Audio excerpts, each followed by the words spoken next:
El bebé humano es la criatura más indefensa del planeta. Un potro se pone de pie 1 hora después de nacer. Una cría de jirafa puede caminar a los 30 minutos. Un delfín nace bajo el agua y de inmediato tiene que subir solo a tomar su primer respiro, o se ahoga. Y sube. Nadie les enseñó, simplemente lo saben. Mientras tanto, el bebé humano ni siquiera puede sostener su propia cabeza, no camina ni habla, no puede comer solo, y literalmente no ve más allá de su nariz. Deja a un recién nacido solo y, sin cuidados, no sobrevive. Y no por estar enfermo. En este video vas a descubrir por qué el ser humano es el único animal en la Tierra que no puede dar a luz por su cuenta. Por qué el bebé es, en el fondo, un feto prematuro al que la evolución desalojó antes de tiempo. Por qué las abuelas existen solo entre los humanos, en todo el planeta. Por qué, al ver la carita de un bebé, tu cerebro recibe el mismo golpe de placer que con una comida deliciosa. Y cómo esa infancia indefensa influye en la inteligencia futura del bebé. Desde el punto de vista de la evolución, la indefensión del bebé humano parece un error monstruoso. Somos la especie más exitosa de la Tierra, construimos ciudades, armas nucleares y máquinas capaces de volar a otros planetas. Pero el primer capítulo de nuestra vida está más cerca de un vegetal indefenso que de un animal normal. Es una paradoja, las criaturas más inteligentes del planeta nacen siendo las más débiles. ¿Cómo fue que pasó esto? Y aquí viene la primera rareza. Si el cerebro humano madurara dentro de la madre hasta un punto en el que el bebé pudiera al menos sostener la cabeza y aferrarse, como una cría de mono, el embarazo no duraría 9 meses, sino hasta 21, casi 2 años. El cuerpo humano no es capaz de gestar a un bebé tanto tiempo. Y aquí está el porqué. Hace unos 7 millones de años, nuestros antepasados hicieron algo que casi nadie había hecho antes. Se pararon en 2 patas. Desde entonces somos los únicos primates que caminan erguidos todo el tiempo, y no de vez en cuando. Y eso tuvo un precio. Para sostener el cuerpo de forma estable sobre 2 piernas, la pelvis tuvo que reconstruirse. Se volvió estrecha, compacta, parecida a un cuenco. Esa forma es perfecta para mantener el equilibrio, caminar y correr decenas de kilómetros detrás de una presa. El caminar erguido nos hizo humanos en buena medida. Pero esa pelvis tiene una consecuencia muy dura. Por un canal tan estrecho es muy difícil empujar a un bebé con una cabeza grande. Y resulta que la cabeza fue justo lo que empezó a crecer. Al mismo tiempo que el ser humano se ponía de pie, el cerebro se inflaba generación tras generación, y con él crecía el cráneo del recién nacido. El cerebro exige que la cabeza sea más grande. El caminar erguido exige que el canal siga siendo estrecho. El antropólogo Sherwood Washburn, allá en los años 60, le puso un nombre a esto: el dilema obstétrico. Los 2 grandes logros del ser humano, la inteligencia y el caminar erguido, resultaron ser enemigos. Y peleaban en el mismo terreno, en el momento del parto. Mira a nuestros parientes más cercanos.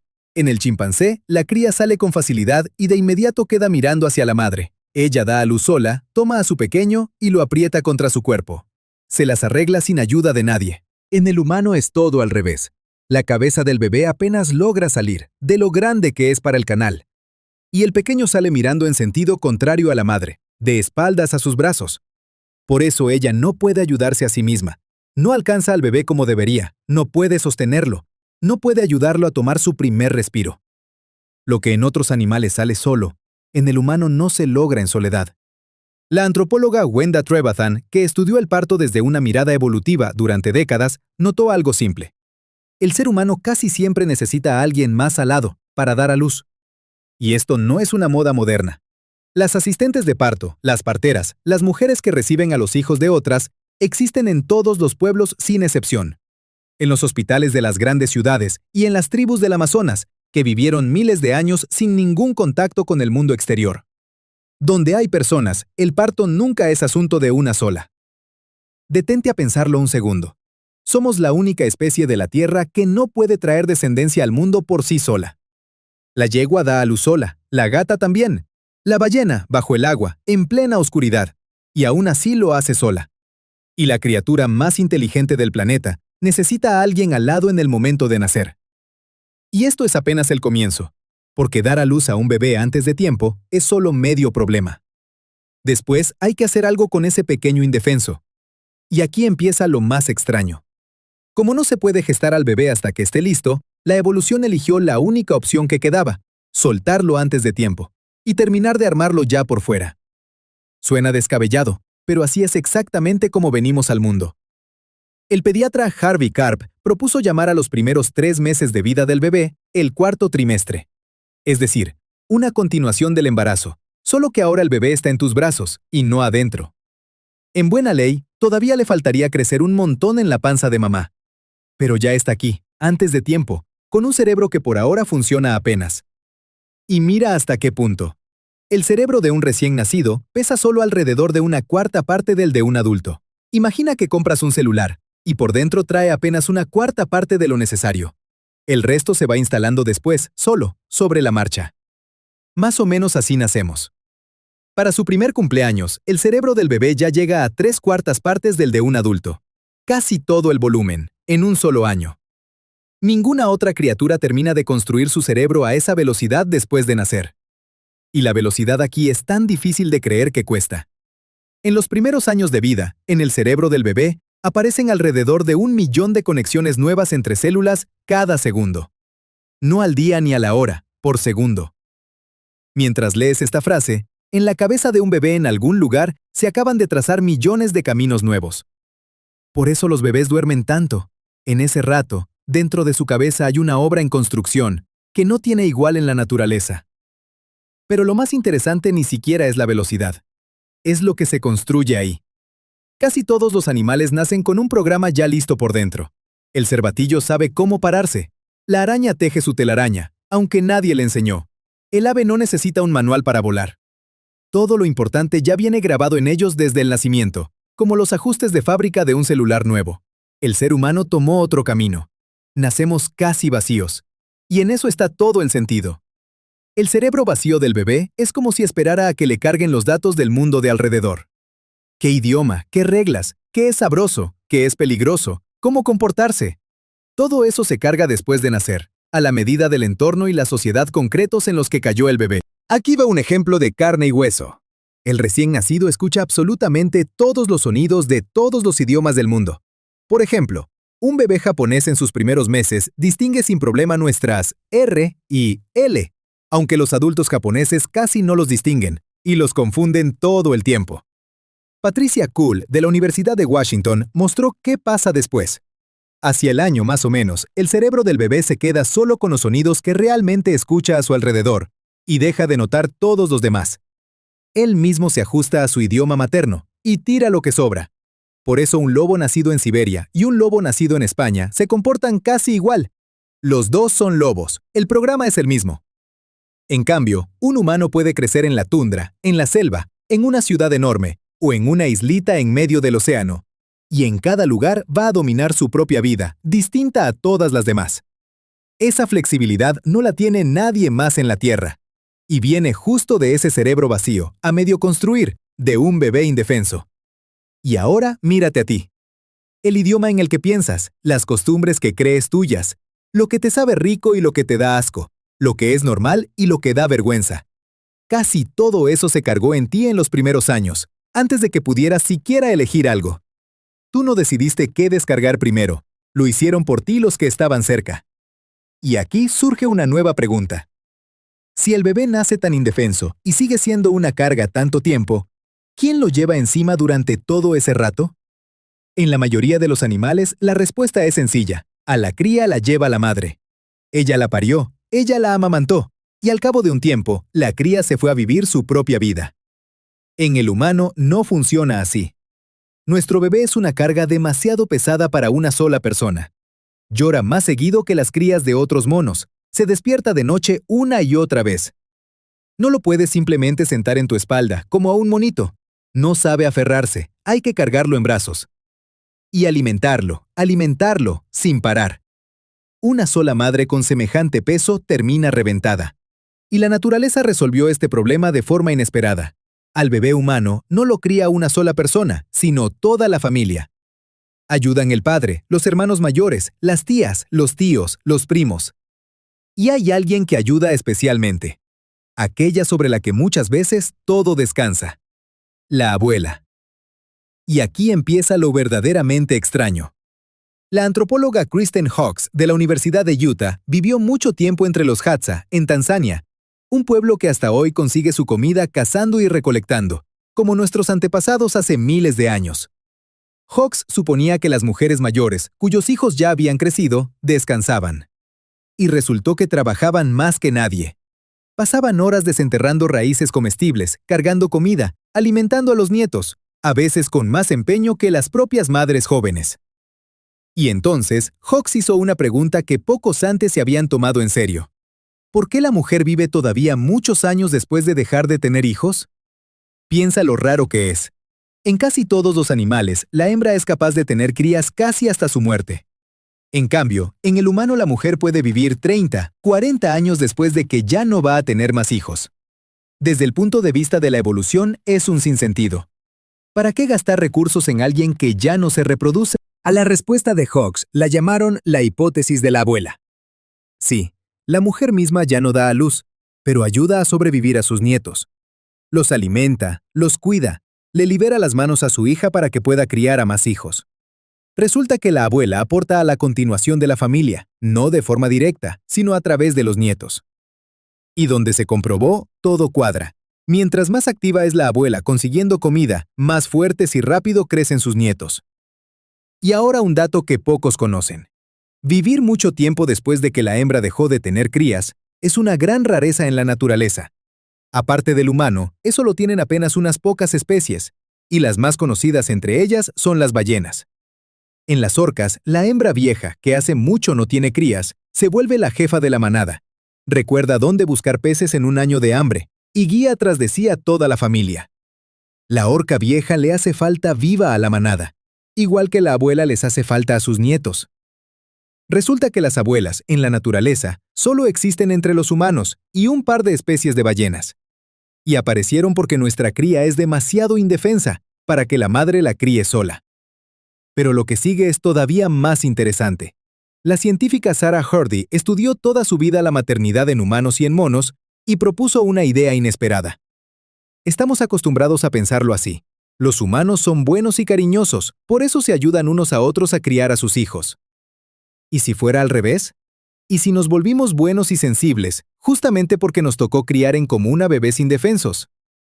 Mira cómo funciona.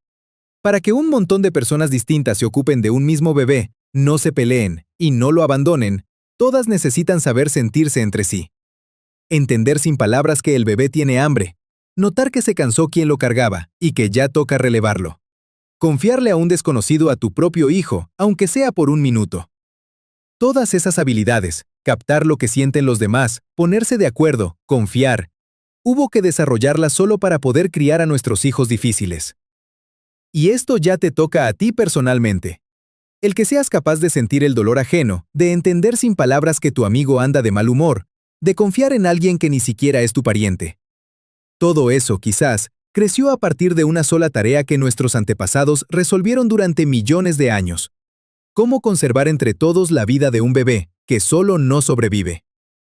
Los rasgos más humanos que hay en ti pudieron haber empezado con la criatura más indefensa del mundo.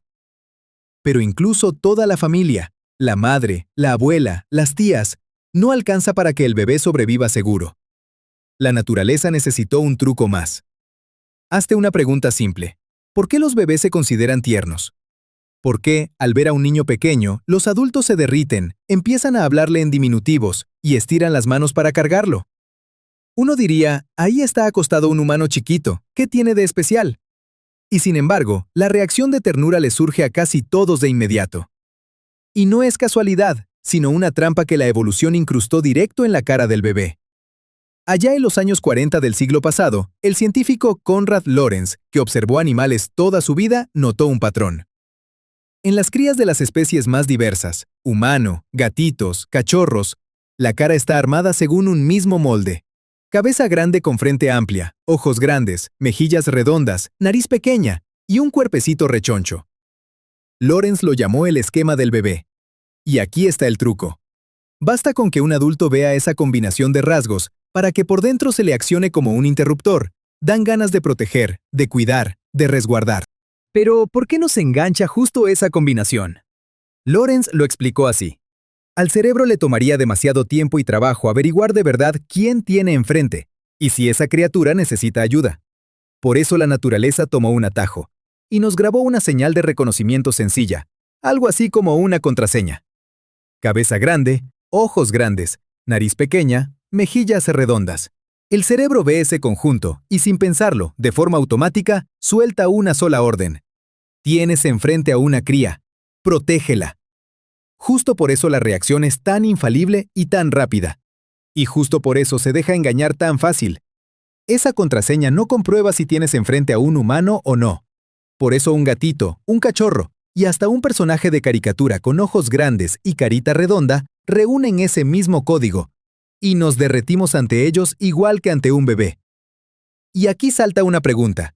¿Para qué la naturaleza nos metió este reflejo? Para lo mismo que todo en esta historia. Para que el bebé indefenso sobreviva. Acuérdate de lo pesado que es. Llora, no duerme, exige comida a las 24 horas. Agota a los padres hasta el límite. Una persona cansada y sin dormir bien podría perfectamente mandar todo al diablo. Pero no lo hace, porque su interruptor del cuidado ya está accionado. Mientras más enternece el bebé, más probable es que no lo abandonen y lo críen. La ternura no es casualidad ni un detalle agradable, sino una verdadera herramienta de supervivencia. En 2009, un grupo de científicos dirigido por Melanie Glocker metió a unos voluntarios en un escáner y empezó a mostrarles fotos de caras de bebés. Y vio cómo en las personas se enciende la zona del cerebro encargada del placer y la recompensa. Esa misma que se prende cuando comes algo muy sabroso. Resulta que el cerebro percibe la cara de un bebé, literalmente como una recompensa. Nos resulta agradable en el mismo nivel profundo que la comida favorita. Y eso pasa incluso en quienes no quieren a los niños para nada, ni planean tenerlos. El cerebro no te pregunta tu opinión, trabaja según un programa antiquísimo. Y como esa contraseña es tan infalible, tarde o temprano la gente tenía que darse cuenta de cómo usarla para sus propios fines. Y se dio cuenta. ¿Te acuerdas de Mickey Mouse? Compara cómo lo dibujaban hace casi 100 años y cómo lo dibujan ahora. Con el tiempo le agrandaron la cabeza y los ojos, le redondearon la carita. O sea, lo ajustaron a propósito al esquema del bebé, para que cayera mejor. La misma lógica está en los peluches o en los animalitos monos de los empaques en las tiendas. Todo eso está armado para provocar una misma reacción, la que la naturaleza creó con un solo fin, que no abandones a un bebé humano. Y ahora la usan, para que te den ganas de comprar algo. Imagínate por un segundo que fuera al revés, que los bebés nacieran pareciéndose a viejitos chiquitos, enojados y calvos, con cara de pocos amigos. Algún padre exhausto, en un día pesado, bien podría no aguantar. Por eso la evolución, por si las dudas, armó a los bebés con ternura. Es su escudo. Y quizás el más astuto de toda la naturaleza. Bueno, juntemos todo. Al bebé lo empujan al mundo a duras penas, con riesgo, antes de tiempo. Su cerebro se termina de construir ya por fuera. Lo cría toda la familia, porque una sola madre no se da abasto.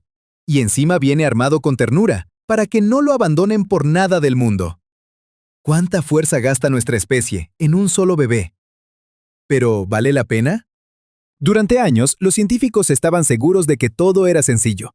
El humano es inteligente, por eso tiene una infancia tan larga. Hay un montón de cosas que aprender. Pero en algún momento, los investigadores sospecharon que era exactamente al revés. El potro se paró en 1 hora, pero ya casi no va a aprender nada más. El arranque rápido es su techo. El caballo siempre va a seguir siendo caballo, el delfín, delfín. Están encerrados en lo que nacieron siendo. En cambio, el bebé humano al principio no sabe hacer absolutamente nada, pero por delante tiene largos años en los que lo único que hace es aprender. Y ese tiempo vacío, indefenso, resultó ser lo más valioso que tenemos. Nos regaló algo que nadie más tiene, la posibilidad de no ir por un programa ya hecho, sino de armar el tuyo propio, a la medida del mundo en el que caíste. Pagamos por esto un precio terrible, años enteros de total indefensión. Y recibimos a cambio la capacidad de cambiar y de convertirnos en quien sea. La psicóloga Alison Gopnik, de la Universidad de California en Berkeley, estudió cómo piensan los niños pequeños y llegó a una conclusión inesperada. La infancia no es el borrador de un adulto, ni una versión a medio terminar del ser humano. Es un modo de funcionar de la mente aparte, especial. El cerebro adulto está afinado para usar conocimientos ya hechos y actuar a la segura. El infantil, en cambio, está afinado para probar, explorar y experimentar, sin fijarse en el resultado. Gopnik llama a los niños el Departamento de Investigación de la Humanidad. Mientras los adultos están ocupados con sus asuntos y con sobrevivir, los niños no paran de poner el mundo a prueba, y justo de ahí nace todo lo nuevo. Por eso los niños juegan tanto, y ese juego no es ninguna tontería. Cuando un niño cocina de mentiritas, pelea, construye, negocia, se pelea y hace las paces, en realidad está corriendo versiones de práctica de la vida adulta de verdad, de forma segura y sin consecuencias. Pasa años entrenando para ser humano, mientras otros responden por él. Pero, ¿dónde está la línea exacta entre lo que viene en nosotros desde el nacimiento y lo que después cargamos del mundo de alrededor? ¿Cómo exactamente esos primeros años, quién te cargó, qué escuchaste, a qué jugaste, se convierten en el tú adulto, en tu carácter, en tu forma de pensar? Es una de las preguntas más grandes y aún sin resolver sobre el ser humano. Que la infancia nos hace ser quienes somos, lo sabemos. Pero ¿cómo exactamente? Todavía no. Aunque algo sí se puede decir con seguridad.